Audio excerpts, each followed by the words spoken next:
पहलवानों का मुद्दा इन दिनों गर्मा रहा है। ऐसे में पहलवानों को विपक्ष के नेताओं के अलावा खाप पंचायत और किसान संगठनों का भी खूब सपोर्ट मिल रहा है। गौरतलब है कि 28 मई को प्रदर्शन के बाद दिल्ली पुलिस की तरफ से हिरासत में लिए गए और जंतर मंतर में धरना स्थल से हटाए गए पहलवानों ने ऐलान किया था कि वो 30 मई को अपनी कड़ी मेहनत से जीते अपने मेडल्स गंगा नदी में बहा देंगे और इंडिया गेट पर आमरण अनशन पर बैठेंगे। रियो ओलंपिक 2016 की कांस्य पदक विजेता साक्षी मलिक ने अपने ट्विटर हैंडल पर एक बयान में कहा कि पहलवान मंगलवार यानी 30 मई को शाम 6 बजे मेडल्स को पवित्र गंगा नदी में प्रवाहित करने के लिए हरिद्वार जाएंगे। इस बीच किसान नेता नरेश टिकैत नामी पहलवानों को हरिद्वार मनाने पहुंचे और वो कामयाब भी रहे। नरेश टिकैत ने मंगलवार यानी 30 मई को हर की पौड़ी पर पहुंचकर पहलवानों से मेडल ले लिए और उनसे 5 दिन का वक्त मांगा। टिकैत का कहना था कि जैसे ही हमें खिलाड़ियों के यहाँ आने का पता चला, हम तुरंत यहाँ के लिए निकल गए थे। हमने यहाँ आकर अपने बच्चों के सामने झोली फैलाई कि ऐसा कदम मत उठाओ। उन्होंने कहा कि कोई भी खिलाड़ी अपने मेडल से बच्चों से भी ज्यादा प्यार करता है। ये मेडल आसानी से नहीं मिलते, इसके लिए वर्षों मेहनत करनी पड़ती है। जब सारा आलम सुख से सोता है तब खिलाड़ी मेडल के लिए स्टेडियम में पसीना बहा रहे होते हैं। ये मेडल उन क्षणों की याद दिलाते हैं जब इन्हें जीतने पर राष्ट्रगान गाया जाता है और तिरंगा फहराया जाता है। ये मेडल खिलाड़ियों का प्राण है और इनका त्याग करना प्राण त्यागने जैसा है। खिलाड़ी कितने दुखी होंगे कि उन्होंने इतना कठोर फैसला लिया है। उन्होंने आगे कहा कि मेरी खिलाड़ियों से प्रार्थना है कि ये मेडल देश की धरोहर है। आपने मेहनत करके देश के लिए जीते हैं, इनको गंगा में ना बहाएं। जो परसों यानी 28 मई की घटना हुई है, बच्चे अपनी तौहीन मान रहे हैं। चौधरी नरेश टिकैत का कहना है कि खाप पंचायत होगी, जिसके बाद कोई बड़ा फैसला लिया जाएगा। आइए सुनिए क्या कुछ कहा नरेश टिकैत ने। 5 दिन का टाइम लिया और बच्चे पता नहीं क्या कदम उठा ले इस तरह का।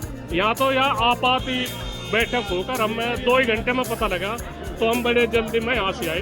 बच्चों ने कोई नहीं पता, बच्चे इतनी तौहीन मान रहे। जो परसों की घटना है तो बहुत तौहीन है।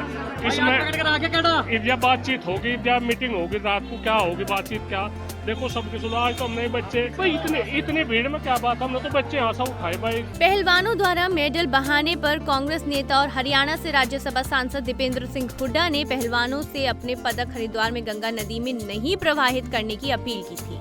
उन्होंने सरकार को चेतावनी तक दी थी और कहा था कि एक महिला के तिरस्कार के कारण कुरुक्षेत्र में महाभारत का युद्ध हुआ था और सरकार को देश की धैर्य की परीक्षा नहीं लेनी चाहिए। सुनिए क्या कुछ कहा दीपेंद्र सिंह हुड्डा ने। आज मेरे दिल में दर्द है, ये बात खिलाड़ियों की तरफ से आई है।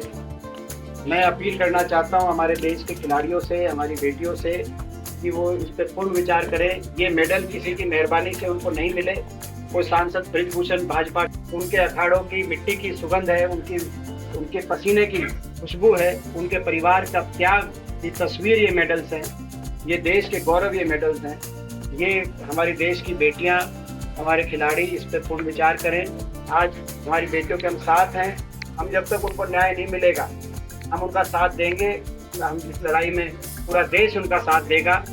और ये सरकार जो बहरी सरकार, एक असंवेदनशील सरकार, उस सरकार को हम चेताना चाहते हैं। ये वही देश है जिस देश में एक नारी के अपमान के बाद महाभारत जैसे युद्ध को जो है देश ने देखा था। ये देशवासियों के सब्र की परीक्षा ना ले सरकार, तो सरकार राज धर्म निभाए और हमारी बेटियों को न्याय दिलवाए। सरकार को मैं चेताना, ये हमारी देश की बेटियों की इज्जत को बांटा नहीं जा सकता। ये देश वो देश है जहाँ पे अपने दुश्मन की बहन बेटी को भी अपनी स्वयं की बहन बेटी माना जाता है। बेटी की इज्जत को सर्वोपरि माना जाता है। देश की किसी भी बेटी की इज्जत किसी धर्म, किसी जाति, किसी भाषा, किसी प्रदेश, किसी राजनीति की दृष्टि से नहीं देखी जा सकती। हर बेटी की इज्जत पूरे देश की इज्जत है और हर बेटी को न्याय दिलाना राज धर्म की परिभाषा है। और सरकार राज धर्म निभाए, ये सरकार से मैं कहना चाहता हूँ।